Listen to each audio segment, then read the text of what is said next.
La revolución anticristiana contra la ciudad católica.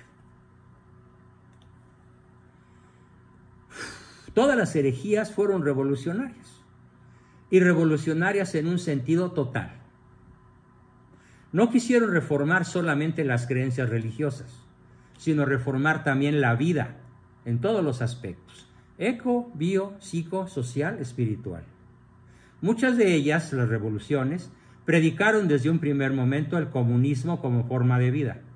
Así los célebres albigenses, que en el siglo XII se difundieron por el sur de Francia, Flandes y Lombardía, poseyeron dos caracteres distintivos de la herejía revolucionaria que los caracterizaba: en la creencia de una teología dualista, maniquea, en la rebelión de las clases inferiores, sobre pretexto de restaurar un primitivo cristianismo con base en el comunismo. Por eso fueron anatematizados, excomulgados y declarados herejes los albigenses.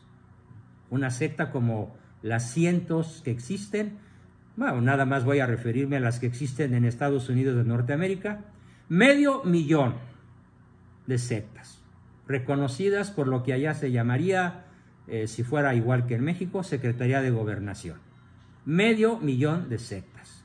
Una de las más chistosas, bueno, voy a referirme a dos, es la secta nacida en Boston, en donde alguien lee el Evangelio en el párrafo, en el versículo que dice: si no os hacéis como niños, no entraréis al reino de los cielos. Y dice: chin, ya la tengo. Para salvarme, ya sé lo que voy a hacer. Me haré como niño y a los que amo. Se fue a una farmacia, compró biberones, chupones, pañales, sonajas, y desde entonces, estamos hablando de siglo y medio, se reúnen en sus templos a hacerse como niños, literalmente, a cambiarse los pañales, limpiarse los excrementos, jugar con juguetitos de bebé, sonajas, hacer gugú tatá, para hacerse como niños y entrar al reino de los cielos. Esto lo cuento para que vean que cuando la iglesia no es mater et magistra reconocida por cada uno de nosotros, se incurren en cada barbaridad que parece más asunto de psiquiatría que de religión. Y el otro ejemplo que les quiero dar es el de un tipo que descubrió un versículo que dice: yo no vine a traer la paz sino la guerra. Y también, igual que el otro de Boston, dice: chin, ya la tengo. Y logra la famosa quinta enmienda de la Constitución de Norteamérica, que permite que cada ciudadano tenga en su hogar tantas armas cuantas quiera. ¿Por qué? Porque Cristo no vino a traer la paz, sino la guerra. Y en esos momentos en la Unión Americana, grupos cristianos recorren las calles con armas tipo Rambo, defendiendo sus tiendas. Bueno, tienen derecho a eso, pero de una manera tan brutal, tan exagerada, que cuando uno los cuestiona, está en la Biblia. Y estamos cumpliendo nuestro deber de cristiano. Y así han matado a muchos negros, o algunos. Y así los negros se defienden e inventan el movimiento de Black Lives Matter, que es un movimiento criminal, y en esos momentos el gran riesgo para la sociedad norteamericana es una guerra civil, que será tema de otros López. Bueno, entonces todas las herejías chocan contra la sólida estructura de la sociedad medieval, que es la ciudad de Dios, la ciudad católica. En efecto, como veremos, una sociedad fuertemente estructurada en sólidas instituciones no puede ser abatida de un solo golpe. Es necesario para derribarla una acción destructiva que vaya dirigida progresivamente y de acuerdo con la jerarquía de su importancia contra cada una de sus partes. ¿Cuál fue la parte que en México con más eficacia se ha destruido? La educación. El dejar al pueblo sumido en la ignorancia. Fue la primera estructura que el narcosistema comienza a atacar desde 1767 con la expulsión de los jesuitas, y que culmina con el Pacto de los Generales en noviembre de 1928 con el propósito abierto y descarado de vamos a dejar al pueblo sumido en la ignorancia. Y para eso se forma la SEP, la Secretaría de Educación Pública. y para lo cual hoy se imparte la educación a distancia, dada la pandemia, por televisión, como en la Inglaterra de hace 60 años. Europa está muerta de la risa de México, porque nuestros niños toman la primaria y la secundaria y la prepa por tele.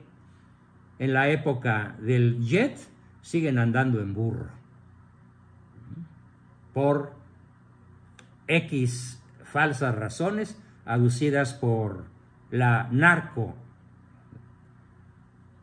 gobernanza que hoy padecemos, que en realidad en griego deberíamos llamarla por sus dos nombres correctos, ¿sí? Kakistocracia, que es el gobierno de los peores, ¿sí? Y oclocracia, el gobierno de la chusma, manejada por los peores. Así que tenemos la doble maldición, la oclocracia y la chusmacracia, ¿no? La kakistocracia y la oclocracia. ¿Qué democracia ni qué 8/4? Así, el cristianismo había logrado forjar sobre la base de las instituciones grecorromanas. Fíjense qué cosa más apasionante. El cristianismo toma los fundamentos jurídicos grecorromanos de la vieja Grecia, de la vieja Roma, no los destruye, y con la aportación maravillosa del mundo bárbaro, entre comillas, construye el sólido edificio de la civilización que alcanza su plenitud en el siglo XIII, y de ahí en picada. Pero la picada no fue militar. El éxito de la ciudad del hombre no comienza a darse por triunfos militares del adversario de la iglesia o de la ciudad de Dios, de la ciudad católica. Comienza a darse por la decantación, la demolición de las costumbres atenidas al Evangelio. Y por desgracia, los primeros que dieron el peor ejemplo posible fueron los papas, ¿sí? Los papas Borgia, los papas de la Rovere, los papas Medici, más de un siglo, no de herejías, ningún papa ha sido hereje jamás, más de un siglo de corrupción en los papas fue el principio del fin. Y esto provocó la reacción luterana en contra de la corrupción del papa y del abuso de las indulgencias. Y claro, tan malo el pinto como el colorado. Lutero resultó, como decimos en México, peor el remedio que la enfermedad, con su famosísima herejía que recorrió toda Europa, destruyendo en Europa la ciudad católica y construyendo la ciudad humana, la ciudad del hombre. ¿Cuál fue el lema que hizo triunfar a Lutero? Pecca et pecca fortiter, sed crede. Peca y peca mucho, pero ten mucha fe.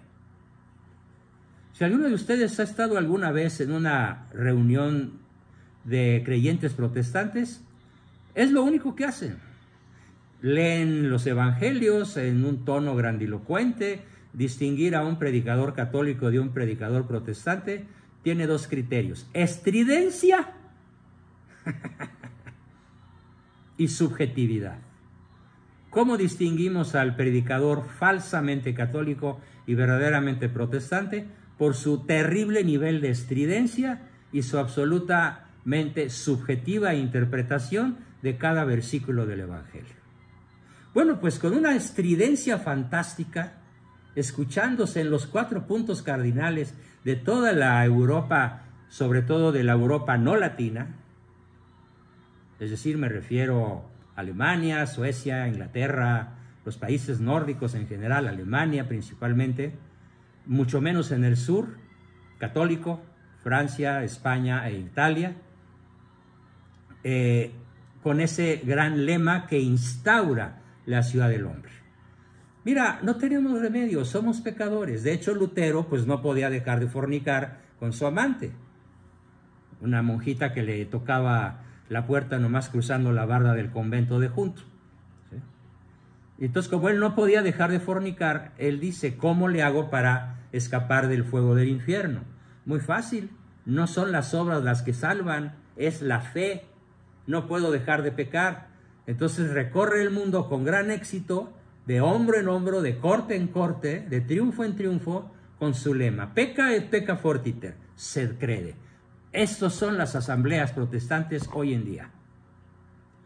Haz todo lo que quieras, peca con singular alegría, dale a tu puerco gusto Macarena.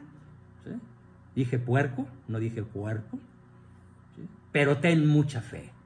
Y ahí empieza en 1521, qué curioso, hace 500 años, el mismo año que caía Tenochtitlan, Lutero triunfaba. Y de ahí para el Real, hasta la fecha. Ahí comenzó el desastre, pero este desastre se explica porque entre el siglo XIII o XIV y el siglo XVI, la Iglesia, en la persona de sus líderes, de su representante vicarial en la tierra, de la persona de Cristo, falló al testimonio. En esos siglos es muy difícil encontrar un papa virtuoso, ya no digamos un papa santo. Es muy fácil encontrar papas guerreros, papas, incluso los que hicieron la Capilla Sixtina, los mejores templos en toda Europa, los que hicieron grandes conquistas militares, de la Rovere, Medici, Borgia, de estas familias que dieron papas. Ninguno hereje, repito, esto es muy importante entenderlo, ni un solo papa hereje en toda la historia, aunque sí como 30 antipapas. Pero esos no son papas, no cuentan. Allí empezó la derrota de la ciudad católica, por el mal ejemplo, por la conducta corrupta de nuestros líderes. No piensen que estoy atacando a la iglesia. No. La iglesia somos todos. Y esto lo único que nos debería hacer pensar es en, ¿acaso no soy yo maestro? Como lo dice Judas cuando Cristo le dice, tú eres el que me vas a entregar. Y haz pronto lo que tengas que hacer. ¿Que no también nosotros estamos traicionando a la iglesia? Sobre todo con nuestra tibieza, nuestra cobardía y nuestro silencio. Bueno, cualquier movimiento que quiera restaurar la justicia, la paz, la libertad, el amor, el matrimonio, la vida, o es cristiana o no será. O es católica o está condenada a perecer. Y en unos cuantos meses lo vamos a ver. Tenemos deadline, tenemos fechas tope para ver lo que estoy, no profetizando porque no soy profeta, pero como psicólogo lo puedo ver con absoluta certeza. No tendremos éxito en echar al narcosistema que atesora, que aprisiona, que aprisiona el ADN de nuestra patria si esta patria no es restaurada, el nombre de Cristo, en el corazón de cada uno de los habitantes de esta nación. Así se nos plantea entonces una cuestión esencial que es necesario enfrentar si queremos ver claro en el problema del comunismo que ya tenemos encima, con el elegante nombre del Foro de Sao Paulo o del Foro de Puebla. El comunismo, como luego veremos, no es más que una etapa del proceso de lucha que lleva a la revolución anticristiana contra la ciudad católica y en definitiva contra el cristianismo. Pero ¿a qué finalidad corresponde esta revolución? Esta pregunta nos lleva a exponer brevemente el plan de Dios y la perturbación de este plan por el pecado de los espíritus, dos hechos que iluminan toda la historia humana y sin los cuales la historia humana, carece de sentido. Entonces, ¿cómo es que llega el comunismo a implantarse en México? Por nuestro pecado. Como iglesia diciente, la iglesia que enseña, los obispos, los cardenales, los señores curas, calladitos desde 1929, con raras excepciones. Ese es su pecado, el silencio, la omisión cobarde. Y el nuestro, pues cada uno de nosotros lo sabe. Dios uno y trino, que es omniperfecto y feliz en su vida trinitaria, decreta crear en el tiempo o en el universo los espíritus y el universo de la creación sensible, del hombre como rey de esta creación. Crea Dios en el templo, pues, el universo de los espíritus, de los ángeles, colocándolos en un estado de perfección, de naturaleza y gracia, pero con facultad de libre albedrío, para aceptar o no el plan de Dios, para conformarse o no con él. Conocido es lo que acontece según el relato bíblico. Parte de los espíritus se rebelan contra Dios y pronuncian su grito de rebelión: non serviam. Ahí empieza el comunismo. Pecado de orgullo, pecado de autonomía. Si nos venimos del Evo, que es el tiempo, el Evo, en el cual ocurre esta rebelión al momento actual, en el que Claudia Sheinbaum, en el que Malo y en el que casi todos los gobernantes de los estados de este país quieren instalar el aborto libre y a entero capricho de la madre o de los cómplices, ¿qué está haciendo? Está haciendo esto: pecado de orgullo, pecado de autonomía, como lo dijo el demonio. Mira, Dios te engañó. Lo que pasa es que no quiere que si tú comes de ese árbol, conozcas la ciencia del bien y del mal. Y cuando Eva come de la manzana, no es una manzana. Cuando Eva comete el pecado original, se ejerce en juez. No, perdón, me equivoqué. En legislador. Autónomo. Mira, Señor Dios, las leyes no son como tú las inventaste. Las leyes son como yo en mi libre albedrío decido que son y deben ser. Y entonces hemos llegado ya a un momento en el cual el bien es mal y el mal es bien. Materia que nos dará para muchas sesiones. ¿En qué hemos subvertido el orden de la creación? El ángel malo y sus compañeros no aceptan la sujeción ni la obediencia que como criaturas les corresponde hacia su creador, y prefieren en cambio su propia excelencia como primero y supremo valor. Lo importante aquí es destacar el hecho de que desde entonces la creación se halla alterada con un elemento de perturbación y desorden. Dios crea el bien, pero la criatura, eligiendo su propio y particular bien antes que el divino, introduce el mal en la creación.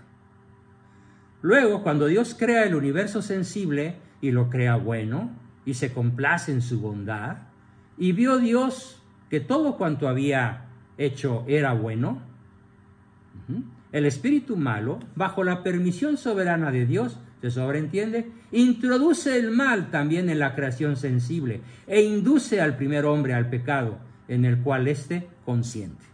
Desde entonces tenemos el mal en la creación sensible, y el espíritu malo, el demonio, se constituye en príncipe de este mundo. Los espíritus malos tienen poder para engañar y seducir al hombre. San Pablo nos enseña que nuestro combate, pues, no es contra carne y sangre, sino contra los principados, contra las potestades, los tronos y las dominaciones de este mundo tenebroso, contra los espíritus malignos que vagan por el mundo para la perdición de nuestras almas. Además, existe el mal en nosotros mismos y en nuestra naturaleza concupiscente, por cuanto que somos criaturas caídas. Aunque estamos ordenados al bien, tenemos propensión a dejarnos arrastrar por los bienes particulares que nos apartan del verdadero bien. El mal nace en el espíritu del hombre antes que traducirse en nuestras acciones y en nuestras obras. Para terminar, si nuestro espíritu está desordenado y se siente propenso a preferir su propia excelencia a la de su creador, también está desordenado en su sensibilidad y se siente inclinado a buscar el bien sensible a una costa de los bienes de su espíritu, entonces de aquí nacen todos los pecados: soberbia, avaricia, lujuria, ira, etc. Pero la raíz última de los pecados es la soberbia, que vive solamente en el espíritu y que impele al hombre a buscar su autonomía. Y así construir la Torre de Babel, construir la ciudad del hombre, creyéndose el ángel, creyéndose totalmente autónomo, y como dice Ratzinger, la actual ideología de género, uno de tantos desastres, es la última, más fina y profunda rebelión de la criatura, de su calidad de criatura, en contra de Dios en su calidad de creador. Non serviam, no serviré. Y esto es justamente la causa principal de que hoy estemos a punto Ya estamos mirando el abismo de la instauración en México, de la ciudad del hombre, de la revolución anticristiana, que sintetizaríamos en esa macabra palabra, el comunismo. Pues yo diría que la exposición llegue hasta aquí para que los 20 minutos que me queden demos cabida a algunas preguntas que quieran formular. Adelante.